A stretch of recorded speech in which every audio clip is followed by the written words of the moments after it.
Hello and welcome. Thank you for joining me again on Carroll PMC's video interview series. I'm excited to speak with you today as we discuss another's journey through medicine.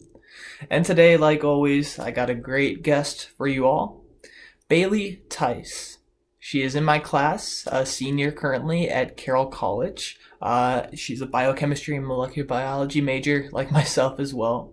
And she has successfully applied and gotten into medical school in what has arguably been one of the toughest medical school application cycles in the history of medical school applications. She is currently planning to enroll at University of Washington School of Medicine come fall of 2021.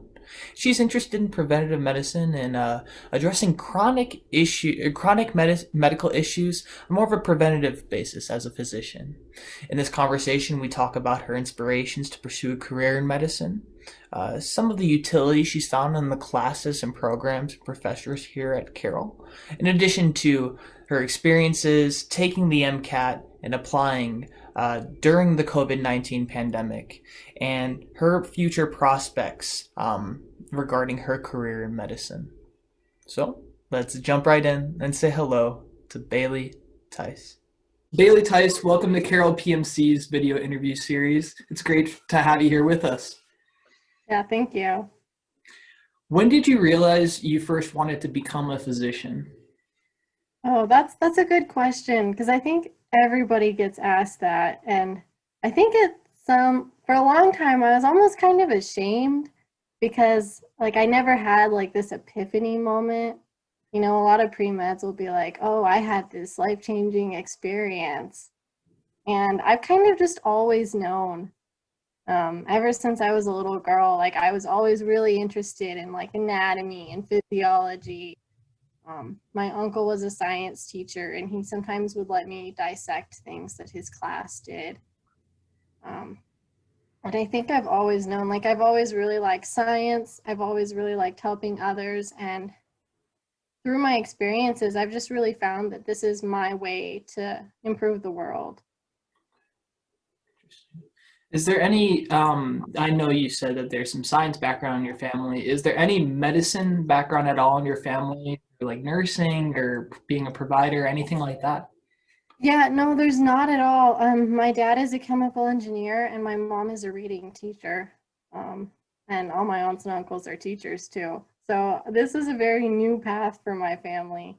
So that's been really exciting. But I think it's also good because it's really forced me to make sure this is something I really want to do with my life because I don't have any experience growing up in a household with a doctor or a nurse. I have forged this whole new path. It's very interesting that's something that kind of spawned your interest. And I'm in the same way. There's no medicine in my family either. So in figuring out to become a doctor, it really was a lot of trial and error for me as well. And so I resonate with that. And I look forward to digging into some of the motivations that have brought you to us today as a successful medical school applicant. But before we get there, let's talk about more where you're from. I know you're from Wyoming, and I'm not familiar with Wyoming much, so I'm not sure exactly where. But I was wondering, could you describe your hometown just a little bit for us? Yeah, so I'm from Gillette, Wyoming. It's it's weird because it looks like Montana, but it's very different. I'd say it's a lot more conservative. Because I know Helena's not a college town, but we do have Carroll, so there's a lot more academics here. Gillette's almost entirely industry related, with coal and oil and natural gas. So I think just as a product of that, the values are very different. Yeah, and I think medicine and healthcare are valued a little less in that community just because that's not really what people focus their lives on. So I think my whole thing, because I applied to the University of Washington and for the Wyoming WWAMI, and I think I really pushed, I really want to help others by educating them. Because I think, at least in Gillette, a lot of people don't have exposure to this sort of thing. So just talking about how like I would use lessons I've learned at Carroll to teach and to educate and inform my patients, to just spread this healthcare message. I'm really excited for that opportunity. That's excellent. Yeah, that's admirable as well. And it's an excellent segue because I've looked at some census data, and from new Mm-hmm. estimates from a board survey, it was conducted from October 2020 to March of 2021. Wyoming was on there as the most vaccine hesitant state in response to the COVID-19 pandemic. It was an estimated 33% of adults report reluctancy to get the COVID-19 vaccine, compared with an Mm-hmm. estimated 16% of adults worldwide. And so, having grown up in Wyoming, I was wondering, now that you've described your hometown for us and kind of primed our brains for it, I was wondering your opinion on why you think this may be. Was it just lack of, I don't know, lack of education or lack of emphasis on health and well-being, and you know what I mean. And Yeah. what may future generations of physicians and medical providers like yourself be able to do to increase vaccination rates amongst the hesitant? Yeah. One other thing I've really noticed about Wyomingites, we're very like fiercely independent and they don't like to be told what to do. And I've noticed that a lot from at least working in healthcare there. And I think, not that this is a good thing, but I think a lot of times they hear you need to do this and they're like, well, no, I'm not going to do what you tell me to do. I'm going to do what I want to do. And since they don't know because they're not really familiar with healthcare or vaccines or even why, because vaccines can be scary. Like, there's no doubting that. And I think sometimes we forget as like people who have studied science that these things are scary, and especially when you don't understand them, like you hear big words like mRNA, you hear all these conspiracy theories and you don't know what to make of it. So like whenever people ask me, which I've gotten a lot of, I always just try to like explain things to them, to be like, you know what, mRNA is a thing that's found in viruses. They're kind of just taking like a piece of the virus, just to make it less scary. And I think people really appreciate that because I'm giving them the tools, so that they can make this decision for themselves. Um, and obviously, I'm trusting that they'll make a good decision. But I think just knowing more about things makes people feel more comfortable. Um, and I really hope to do more of that as a physician because I think people really will do great things if we give them the power to. Oh yeah, most definitely. The power and the knowledge to do things. I think a lot of what you said resonates to a lot of Montanites. I don't know, Wyomingites, that, or however you phrased it. That's pretty cool. But people who live in rural areas are prone to being self-sufficient as is, and thus I could see them being a little bit more entrepreneurial regarding their health and their well-being.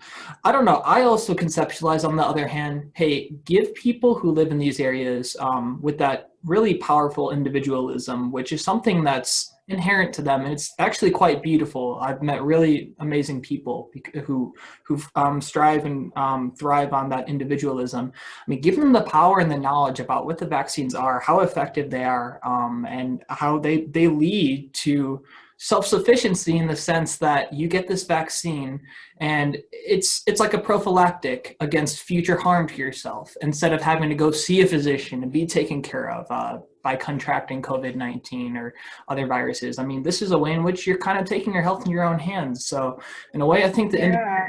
can play on that. Do you agree with me? I don't know. I was just thinking about that. Yeah, no, I think that's really important for these rural communities, I think, because they like to make their own decisions. And I think because they don't know, like I just read, someone showed me a study about how like a bunch of people didn't get a vaccine, and then some kids who did get the vaccine, I think it was for like varicella or something, they ended up getting sick. And I think a lot of people don't realize that this decision they're making isn't just for themselves, it's for their entire community. And I think if we were to spread this knowledge more, people would be much more willing to go out and do these things because they feel kind of a responsibility and they choose to do it themselves. Because those small communities are really tight knit too. And I think being in small communities like Gillette or Helena, sometimes it's hard to spread that information, but I think that's so vital. I couldn't agree with you more. Let's backtrack now. So we'll get back to you and your pathway. So biochemistry and molecular biology, correct?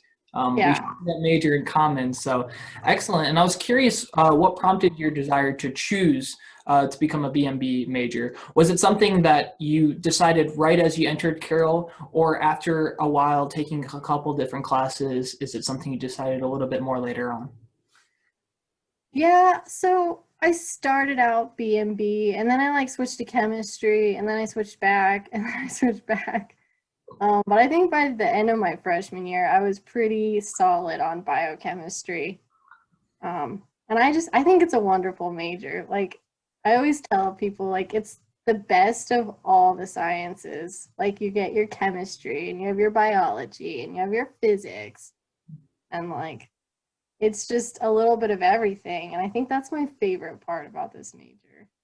Yeah, I agree. It's a fusion of everything, and I don't know. Like looking, we've because Carroll has an emphasis towards medicine by virtue of well their programs, and this has been consistent across years and years of generations of physicians and medical students, especially ones that we've had on this show.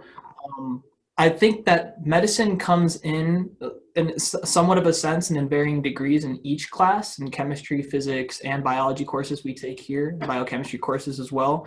And Mhm. it addresses like from cells and our bodies at different levels.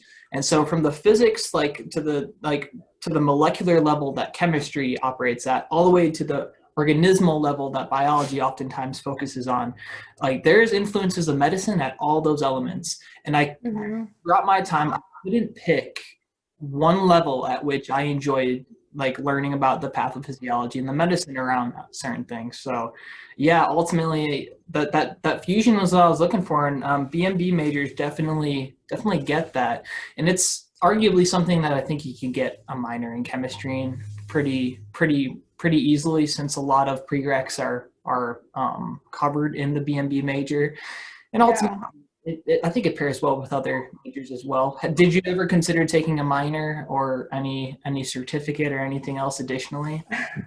So I have a minor in biology, You know? um, but I don't think that really counts because I took a single extra class.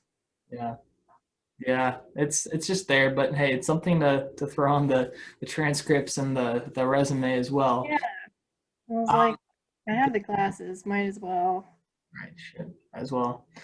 So, having successfully applied to medical school, what are the pros and cons, in your opinion, of being a pre-med at a liberal arts college? Yeah, so I am really grateful I went to Carroll. I think like even I'm not sure if this is like liberal arts related, but just the tiny class sizes, um, and it just feels like this is probably not so great for non-pre-med people, but it seems like all of my classes are really, really pre-med focused. Like I remember sometimes Dr. Spilka in physics would be like, okay, now this question is gonna be on the MCAT, so listen close. And I'm Mm, like, this is amazing. Like this is pre-med 101 everywhere I look. And I thought that was really helpful.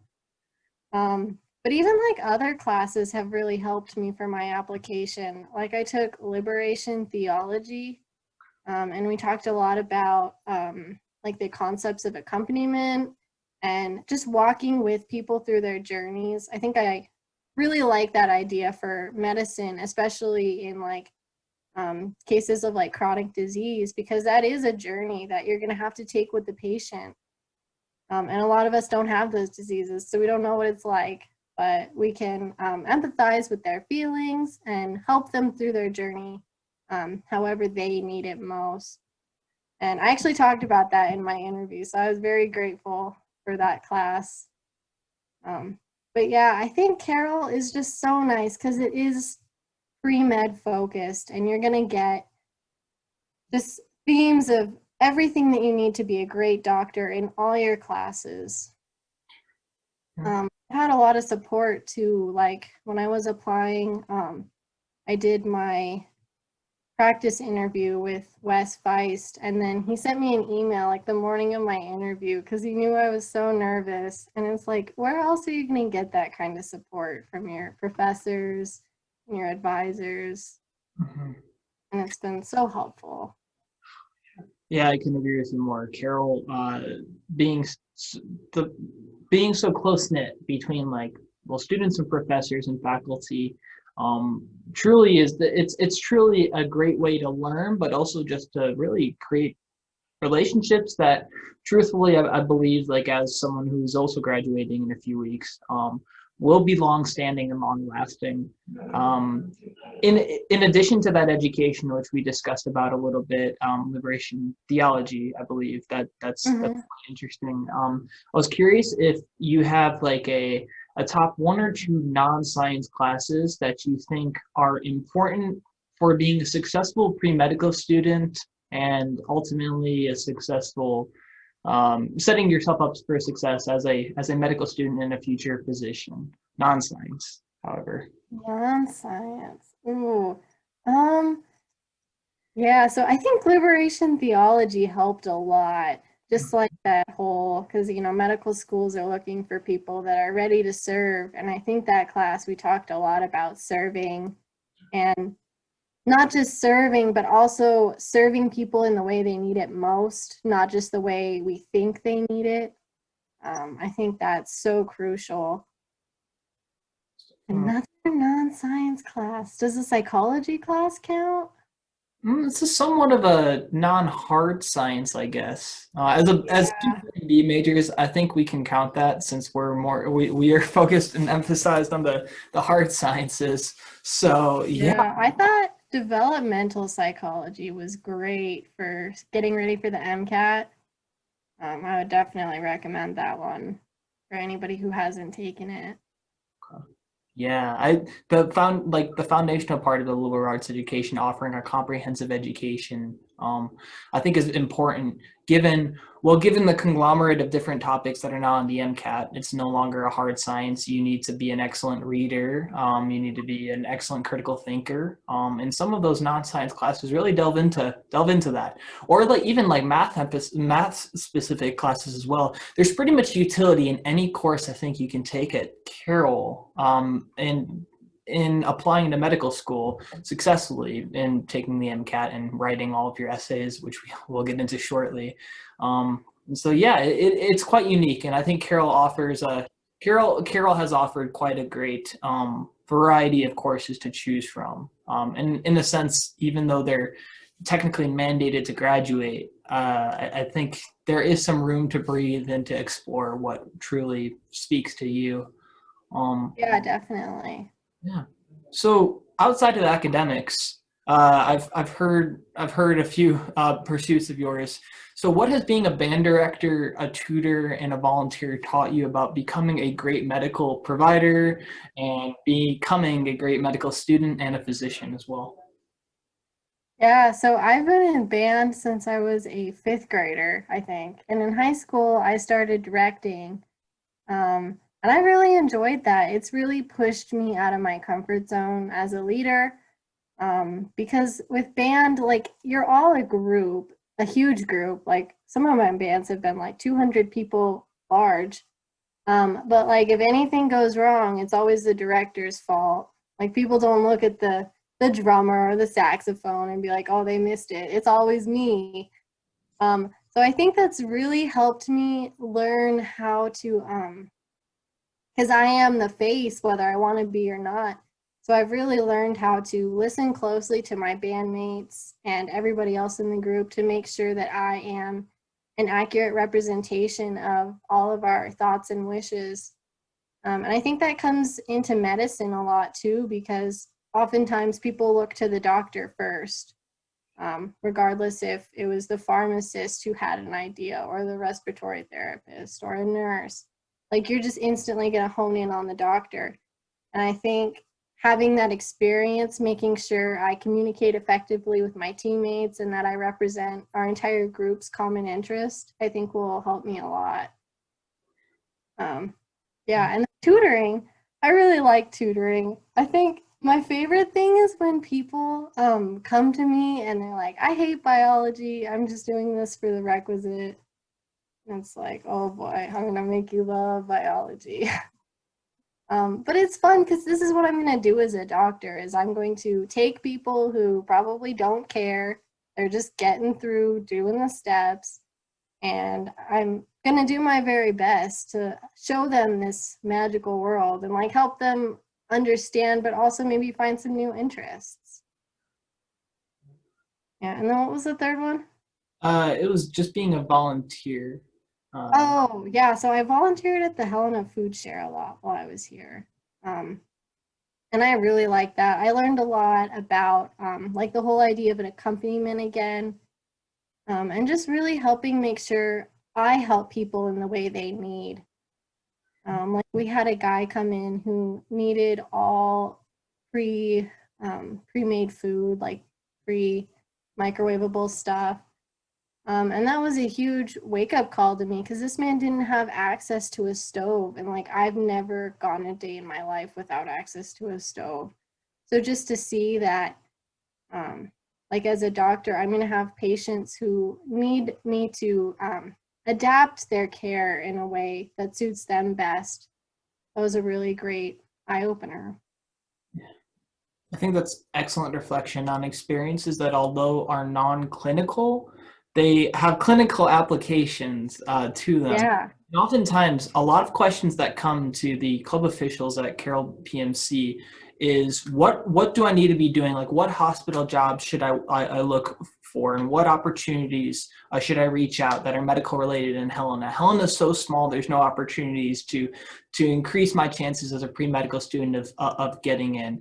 I think what comes off of that, rather maybe not directly, but like indirectly, is a checkbox mentality regarding how to get into medical school. What is your opinion on filling in boxes, getting into medical school? Because often, some people say that there are check boxes out there you have to fill. You have to be a volunteer, you have to shadow, you have to do things. Other people think that there are no check boxes and you should just kind of let your passions drive you. Do you think that there is one is better than the other, or do you think there is a happy medium in being a successful pre-medical student? Yeah, I think there's really a happy medium, because you can do all these things, but if you don't really analyze what you've done and try to take some lessons away from it, it's like, did you really do anything? Yeah, I kind of figured that out when I was doing my application, because it's like, okay, I've done all these things, but what does it mean? What am I going to do from this? So I think, like, personally, I tried to just make sure I had a wide variety of experiences, because you always hear a lot of people will like volunteer in like emergency rooms and stuff. And like, that's great. But I think they're really looking for people who know more than medicine. So just to like have that broad set of experiences and then to be able to tie it back in, I think that's the key. And to just do what you like, because then it's going to be so much easier to make those connections later. Each one of your experiences that you spoke about and little anecdotes that you gave with them, each of them involved a connection with at least one other person, a personal Mhm. unique connection. The song and the music that you were connecting between the band and the crowd, or the relationship between you and the tutor, getting them to like biology more. And then, of course, the man at Helena Food Share. And you emphasize that as well in your response to connections. And I think that's the key thing that pre-med should be looking into, is establishing connections with people, because ultimately it's the relationships that get the scientific knowledge across. It's the relationships that open people up in the clinical settings. I don't know. That's where I stand with that, and it seems like that's what you've alluded to as well. So I couldn't agree with you more when it comes to those things, and that's ultimately a great way to, I don't know, to figure out things to do to build yourself up as a pre-med, to start gaining that ability to speak with another person on multiple levels. I don't know, that seems like a pretty good medical provider to me. But interesting, I was Yeah. well, and I never was a band director, but I was a drummer, and I always looked up to the band director, and there was no way I could do that in front of so many people at the time, at least. But quite a unique position to be in. Yeah, it's so much fun. Most definitely. So you were a home health aide and a certified nursing assistant. Hmm. I wonder if you could differentiate those two things and describe what each position entails. Yeah, so I'm not entirely sure. Each state does it differently, but at least in Wyoming, you have to do your CNA courses and then you take your CNA test and then you're a CNA. And then the home health aide is like an endorsement on top of your CNA certification, I guess. I'm not sure if Montana does that. Wyoming's a little strict. So as a CNA, I worked in a skilled nursing facility. So it's very like there's some other CNAs, there's some nurses. You have a list of patients you take care of. And it's pretty, CNA work, feeding, grooming, bathing, helping with activities of daily living. Um, and one thing I really liked working as a CNA, but because of logistics, like you don't have a lot of time with each patient. So over the summers, I worked as a home health aide. And what I did there, I did a lot of home visits for hospice patients. So that's working with nurses again, and sometimes physical therapy, occupational therapy, your occasional physician. But I really liked home health because, first of all, I was able to help people in like some of the worst times of their life. I was able to like help them work through these at home, and you're really able to work with the families, which I liked. Because it's like sometimes the families want to help so bad, but they just don't know how. So a lot of times I would just teach the families how to do their skills, whether that's like a bed bath or how to help someone walk across the room. Another thing about Wyoming is like a lot of these people lived maybe an hour away from the nearest medical facility. So education was so key. And I really enjoyed doing that because it was so helpful to the families because, a home health aide comes for maybe 1 hour every other day. And maybe if the patient soiled themselves or if they had a fall, it was so nice for the families to know how to do these things too, because I'm not always going to be there. So very different jobs, but I think they're both very fulfilling in their own way.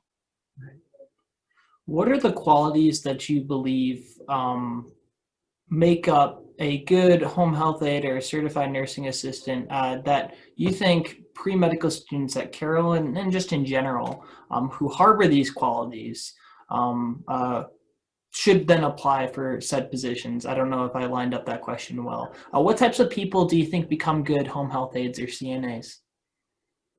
Yeah, like there's so many things you can go into, but I think being a CNA is probably one of the less glamorous of them. Like it's kind of gross at times. So you have to have a strong stomach. But I think if you really want to work on, your interactions with patients and your bedside manner, like this is the perfect opportunity because you're with patients nonstop. And you really become their advocate, which I really enjoyed. Um, yeah, you have to be patient too because you're at the bottom of the pecking order. I'm like, it's hard to admit, but like sometimes people aren't the nicest to you. And sometimes you have to work through that, and that's never fun. But I think it also, like when I'm a doctor, I'm going to be so nice to all the CNAs because like I've been there. I know how mean people can be. Um, so yeah, I think it gives you a lot of great experience and knowledge for when you aren't at the bottom of the order. But I think you definitely shouldn't be a CNA just because you need the hours. because there's lots of other things you can do. Like you can do phlebotomy, you can be an EMT, a scribe. Um, yeah, I think, especially for me, because I think I want to go into like chronic disease and stuff. I think that's a lot more CNA oriented. Like if you wanted to maybe be an ER doctor, that might not be the best thing to do because you're not really going to see trauma ever. But Yeah. yeah. Yeah. So let's discuss the MCAT and your experience with the MCAT, which is a huge hurdle that a lot of pre-meds stress out about in applying to medical school.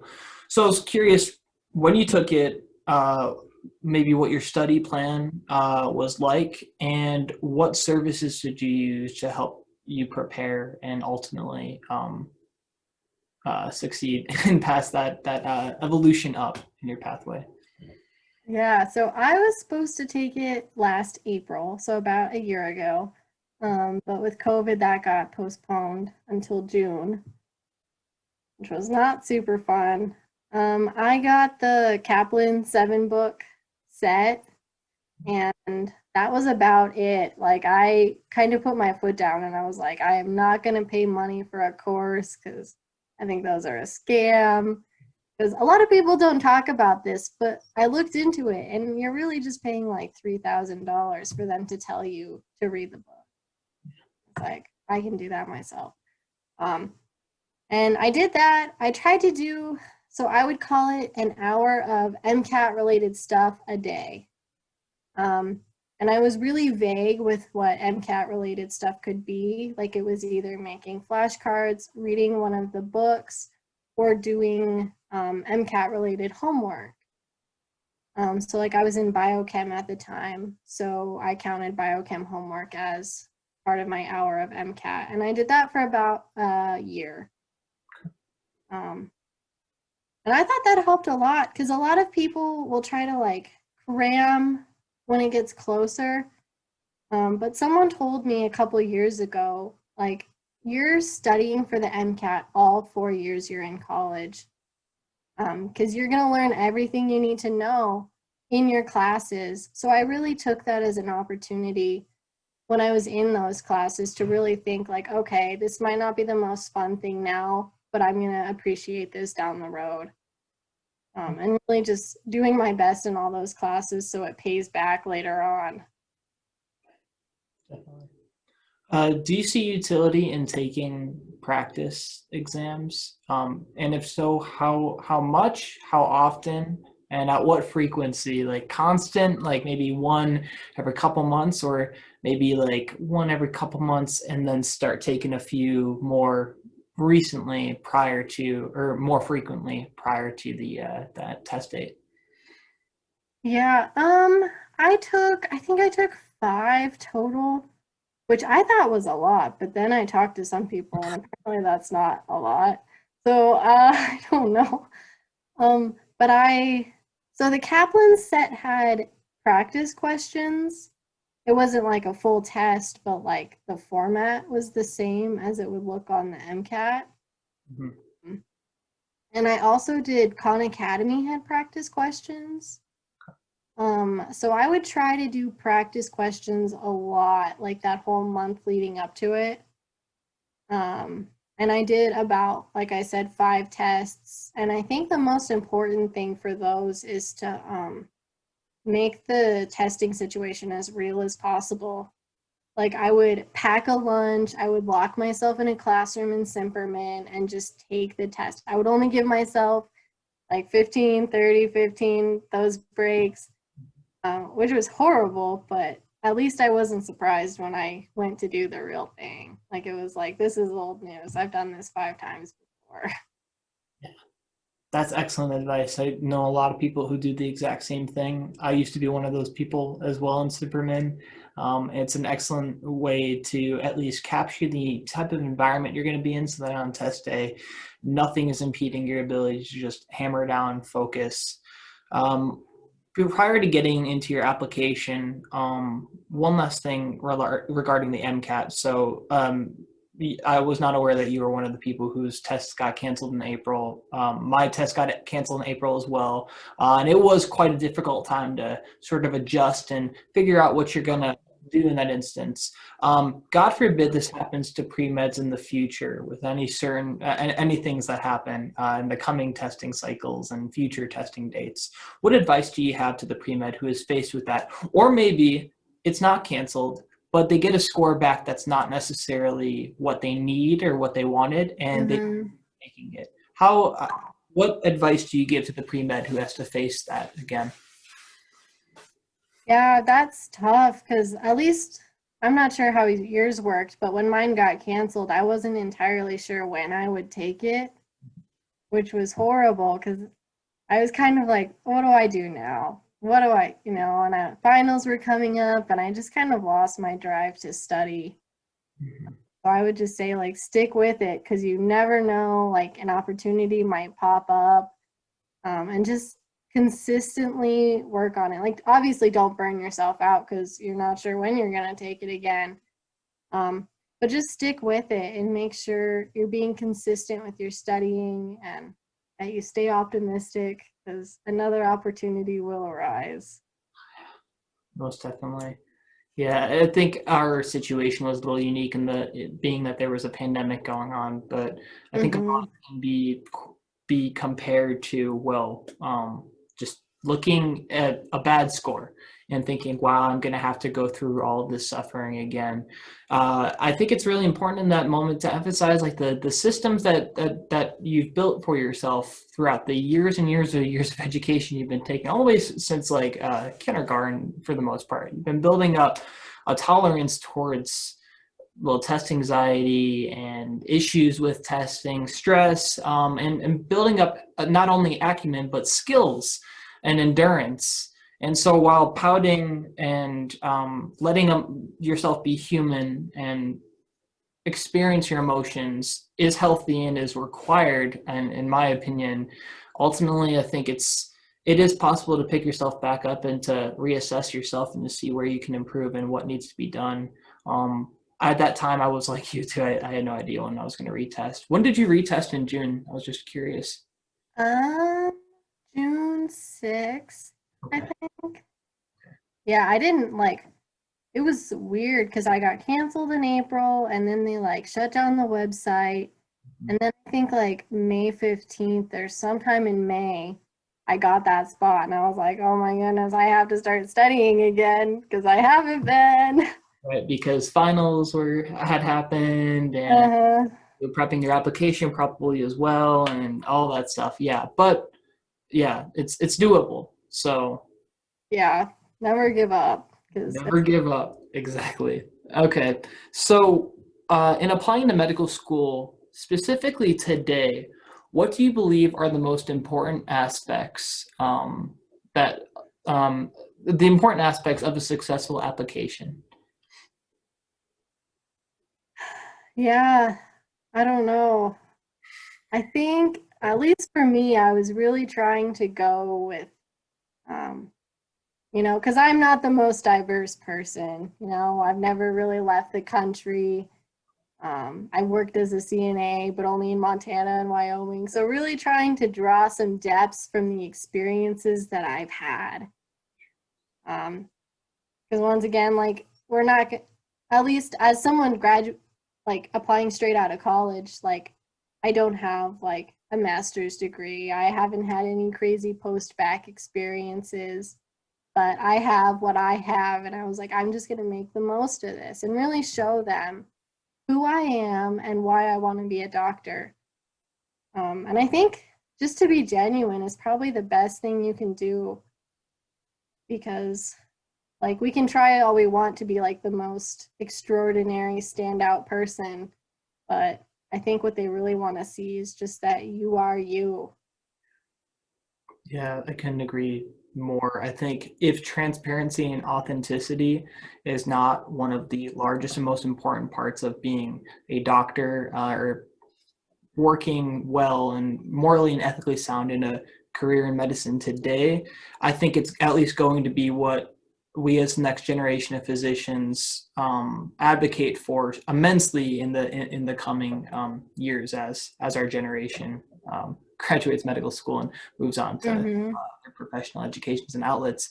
I mean, yeah, being truthful to who you are, there's I think that diversity question is an issue that a lot of us at Carroll might encounter, being from areas that are predominantly of one race, or predominantly of one religion or one creed, or one maybe side of the political coin or something like that.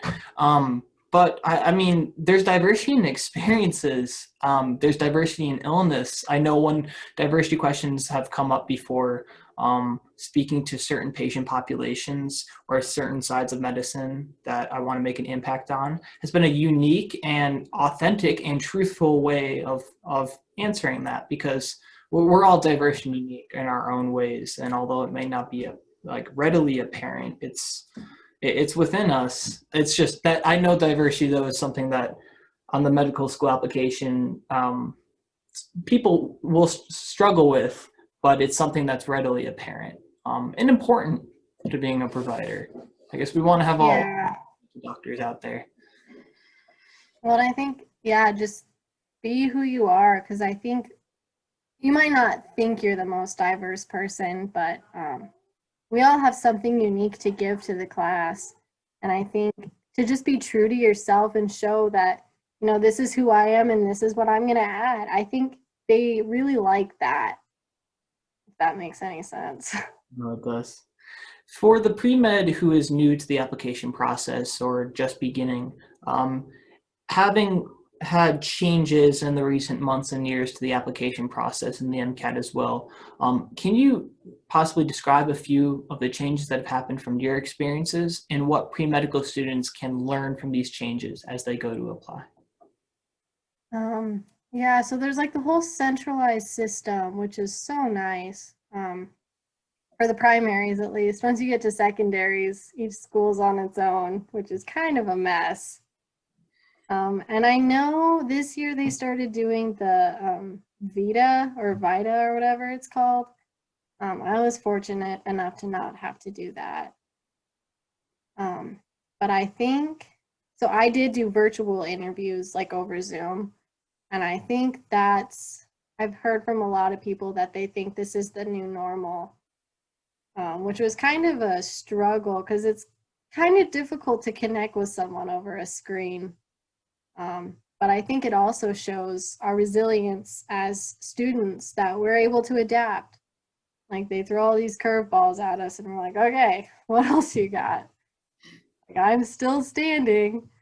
And I think just to show that you can handle things is so crucial for the application. Like, no matter what they throw at you, you just deal with it. Because being a doctor is worth so much more than a little hiccup in the application process. Mm-hmm. For sure. The year of taking the MCAT and prepping for it, and the year of applying to medical school, it's a 2-year blip on like a lifelong career. So Exactly. I agree with you on that.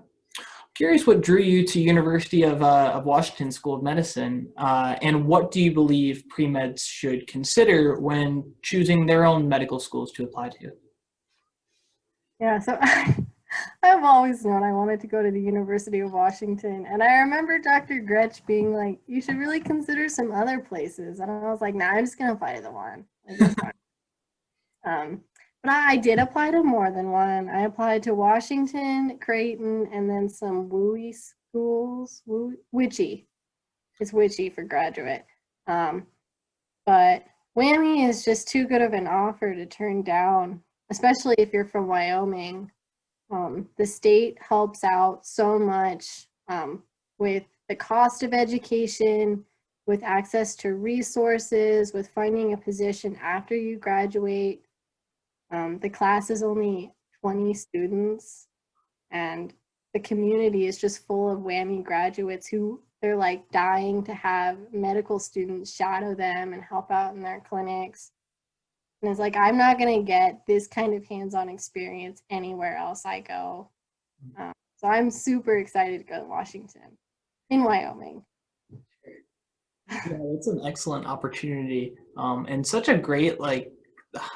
It seems like the bonds are just so close between people. I'm not sure if you've how your experience with interviewing with them was, and it'd be cool if we could delve more into the experiences as a virtual, like how a virtual interview works as well. But just before that, speaking with Lisa Benzel and a few people who are Oh yeah. instructors of the program, I mean they were able to list off or not list off, but at least bring up multiple experiences with students and applicants that they've aided and describe details down to the wedding dates and the amount of children they have now or the specific specialties that they were in between across their years. I mean, these are really close, tight-knit bonds. And if we've learned anything from Carroll, it's those close-knit bonds lead to success.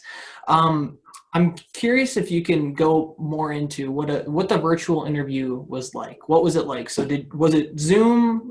Did you have to set up like a certain background, or how did it go, and what did it consist of? Without, of course, giving off information that we shouldn't be discussing. I don't know. Oh I'll yeah. I'll give you the ball and you run with it. Yeah, so it was over Zoom. So I interviewed both at Creighton and Washington. Creighton was kind of interesting because it was a one-on-one with a professor, and then that lasted 30 minutes, and then there was a one-on-one with a student. So that was different, just because you're being interviewed by your peers, and that's kind of scary because they know so much more than the professors know. But I really had a fun time with my student and my professor. They do read your primary application, so definitely study what you wrote because they'll want to know more about it. Um, so yeah, that was Creighton, and then Whammy, it was me, and then they have some weird committee thing that they do. So there were like 3 committee members. Um, and that one was a little different because it was like, I don't know, everyone talks about how like it's such a friendly thing, but I think things have changed with Zoom and they just wanted to like go through all these questions. So it was like they were just like one after the other. And that was kind of crazy and a little scary, but you just do the best you can, try to make eye contact with the camera. But yeah, so it was strange. And also, because I don't know, interviews aren't the most fun and it's hard to read social cues over Zoom. Um, but everyone had to deal with that. So I think that at least put everyone on the same playing field. And you save a lot of money not traveling. Right, that has been a lifesaver in the last year or so for a lot of applicants, because that's a benefit. But yeah, I think the social cues are difficult. I've done a lot of mock interviews, which I'm sure you would agree is a good idea for any applicant. Yeah, definitely. And yeah, it is hard to read people. It's hard to read Wes's expressions completely, or whoever's doing your mock interview. Wes especially, that guy. But anyway, yeah. He's so scary. Yeah. Yeah, my he's my scary. first mock interview, he was like, "So tell me about yourself," and I was like, "Oh no, this is horrifying." Um, but even like having a support system, like before each one of my mock interviews, I would Zoom my boyfriend and we do like hair, makeup, sound, and a couple questions. And that's something I wouldn't have gotten to do if it was an in-person interview. Um, so there are some perks. I was able to connect more with my social group and get some more support that way. So there's definitely some pluses to the whole Zoom interview. Fair. What excites you about I I don't know. I've heard you've been interested in primary care and preventative medicine. I know you spoke about medicine for treating chronic conditions as well. What excites you about those areas of medicine? Yeah, let's start with that. What excites you about those areas? Yeah, so I think the thing that excites me the most about like working in primary care, I think I want to go into internal medicine. We'll see. but just to be able to like insert myself before these things start to happen. Because once again, in Wyoming, people don't really go to the doctor unless they're dying. And one of the doctors I shadowed, he was in charge of seeing all the ER patients for their follow-up appointments. And some guy came into the ER in liver failure, and he was, super bloated. They had to do like an emergency paracentesis. And then, Monday morning he shows up in the clinic, and the doctor pretty much had to say, you're dying. You're not eligible for a liver transplant because of your alcohol use. Would you like me to put you on hospice? And like, that was really hard to hear because these men had never met before, but here one is telling the other who thought he was fine that he's going to die soon, and there's nothing he can do about it. And I think had someone been there to help him, because the wonderful thing about your liver is you can reverse a ton of stuff. So if I have any goals, I guess, is I really want to help people before it's too late. Help them see, I'm not as healthy as I thought I am. Let's turn this around before it is too late. And we have to make those hard decisions. Oh, yeah. I like that. I was going to ask you your goals next, but yeah, you speak a lot to the tenets of preventative medicine. I think the family medicine and internal medicine specialties, and we're saying this all with knowledge that you're going to go to medical school and you'll be on all these rotations, and you may get a different interest or something as well. But I think uh, I don't know, and this is just my opinion from speaking with physicians and other medical students. I think a lot of people sometimes argue whether or not family medicine or internal medicine should even be considered a specialty if it's just providers are generalist, if that's even whatever a generalist means. I've spoken to family medicine doctors on this show about that, whether or not they think their specialty should be considered a specialty. I think there's a pressure for people to specialize in certain areas because family medicine's not enough, internal medicine's not enough. But in seeing how much having chronic conditions like chronic diseases, obesity, smoking, stress, lack of sleep, seeing how that has contributed to an explosion of numbers of greater numbers of people impacted with the pandemic, let's just say, across people of those groups, smokers, of being obese, of having chronic medical conditions, you have a greater chance of illness from the pandemic. I think that's shown that the specialties like family and internal medicine that focus on those things, that focus on controlling those factors if you have them already, or at least preventing them if you don't, there's immense utility to them. I'm with you in the preventative care realm. I think that's where at least a lot of my interests harbor as well. And I think you can make a lot of impact on a lot of really good relationships as well in those areas. And those are things you just, Oh, yeah. Yeah, it's interesting. So you said one goal is to be there before it's too late for your patients. Is there any other goals you have as a medical student and as a doctor other than become a doctor? That is the goal. I think another one of mine is to really maintain a healthy balance, because I do want to have, I don't know if I want kids, but I want to have a husband, and I want to have interpersonal relationships outside of work.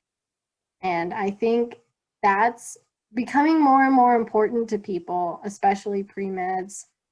Because like a lot of the older doctors I know, they're like, work is my life. This is it. And there's so much more to it than that. So it's been a goal of mine to just make sure I take care of myself, I take care of my loved ones, I take care of my inner circle first. Because it's so much harder to take care of others when you're not taking care of you. So that's definitely another one of my goals. And I think it's a goal of a lot of current medical students and pre-meds, especially as, the spotlight is coming more and more on personal wellness. Awesome. So, as the Carroll Pre-Med is listening to this and possibly struggling on their own journey, what final words of wisdom do you have for them?